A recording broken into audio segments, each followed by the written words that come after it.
Hello दोस्तों, तो आज हम आप सभी को लेके चलते हैं भारत के खूबसूरत शहर आगरा, जो कि अपनी खूबसूरती और कलाकृतियों से जाना जाता है। तो दोस्तों, इस वीडियो में हम बात करेंगे कि आप कैसे यहां तक आ सकते हैं, रहने का, खाने का और आपको क्या क्या दिक्कतों का सामना यहां करना पड़ सकता है, तो पूरी डिटेल से जानेंगे। तो दोस्तों, आप किसी भी छोटे बड़े शहरों से यदि आगरा तक आना चाहते हैं तो यहाँ का नियरेस्ट रेलवे स्टेशन जो है आगरा छावनी है। यहाँ तक के लिए आपको सभी जगह से रेलवे की सुविधा मिल जाएगी। तो दोस्तों, यदि रूम की यहाँ देखें तो आपको 500 से 1200 के बीच में नॉर्मल या एसी दोनों रूम लगभग इसी बजट के बीच में आपको यहाँ मिल जाएगा।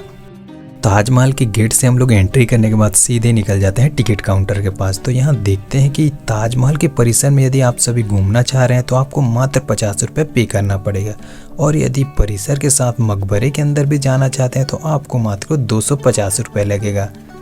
तो हम सभी ने 50 रुपये वाले टिकट कटाई, क्योंकि हमें मकबरा तो देखना नहीं था, इसीलिए हमने परिसर वाले टिकट कटाई। इसके बाद निकल गए खूबसूरत ताजमहल को देखने के लिए।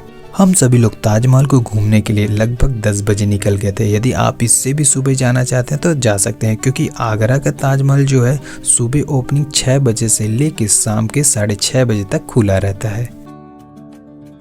यहाँ आप देखेंगे तो छोटे छोटे कमरे नुमा संरचना आपको देखने को काफ़ी मात्रा में मिलेगा। कहा जाता है कि जब ताजमहल का निर्माण हो रहा था तो काम करने वाले लोग यहीं खाना और आराम करते थे।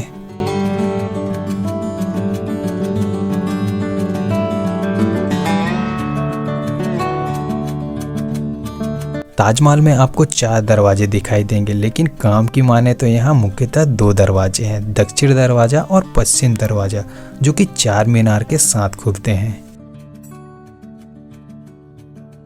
तो दोस्तों, ताजमहल के निर्माण के बारे में जानने के लिए आप सभी को लेके चलते हैं 370 साल पहले, क्योंकि शाहजहां ने लगभग 1632 में इसका कार्य स्टार्ट करवाया था और यह लगभग 1653 में निर्माण कार्य पूरा हुआ था।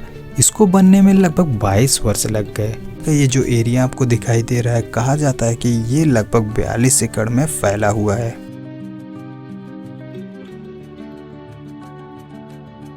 तो दोस्तों, यदि आप ताजमहल आना चाहते हैं और अच्छे अच्छे फोटो भी क्लिक करना चाहते हैं तो आप यहाँ इवनिंग के समय आ सकते हैं या तो मॉर्निंग के समय, क्योंकि उस समय व्यू पॉइंट काफ़ी अच्छा होता है। ताजमहल को यूनेस्को के विश्व विरासत सूची में 1983 में शामिल कर दिया गया है। यदि आप ताजमहल घूमते घूमते काफ़ी थक गए और सुकून के 2 पल बिताना चाहते हैं तो इस यमुना नदी के किनारे आप बैठ सकते हैं, क्योंकि यमुना नदी के किनारे ही ताजमहल स्थित है और यहाँ आप देख सकते हैं कितना खूबसूरत नज़ारा है।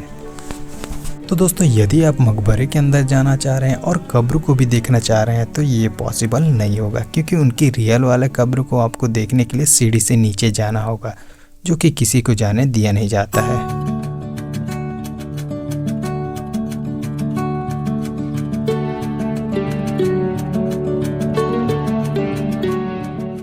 यहाँ के कैंपस में आपको ताज संग्रहालय देखने को मिलेगा, जहां आप जाके विजिट कर सकते हैं, जो कि फ्री ऑफ कॉस्ट रहती है।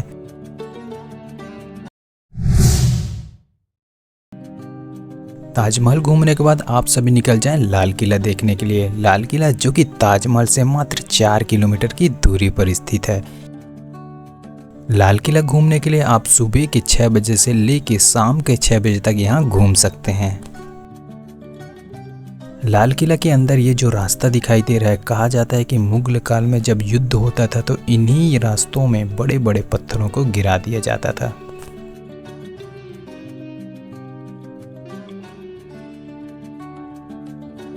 लाल किला जो कि यमुना नदी के तट पर स्थित है और इसका निर्माण अकबर के द्वारा कराया गया था। खूबसूरत पॉइंट जहां से आपको ताजमहल भी देखने को मिल जाएगा। लाल किला कई इतिहासों को अपने अंदर समेटा हुआ है, ना जाने कितने युद्ध देख चुका है। किले के अंदर में ही आपको अंगूरी बाग देखने को मिलेगा, जिसका निर्माण शाहजहां ने करवाया था। इस बाग की खूबसूरती यहाँ बने लाल रंग के पत्थरों से जो षटकोणाकार बनाया गया है, यह बढ़ाती है। शाहजहां का पुत्र औरंगजेब जब सत्ते पे आया तो कहा जाता है कि शाहजहां को मृत्यु तक इसी किले में कैद रखा।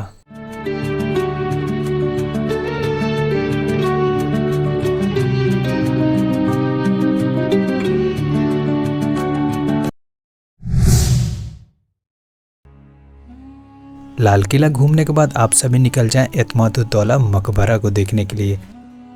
यह मकबरा नूरजहां के पिता मिर्जा गियास बेग को समर्पित है। भारत में निर्मित मकबराओं में सफेद संगमरमर से निर्मित यह पहला मकबरा है। इस मकबरे को मिनी ताज भी कहा जाता है, जिसकी दीवारों में पेड़ पौधे, पक्षी और जानवरों के चित्र देखने को मिलेंगे।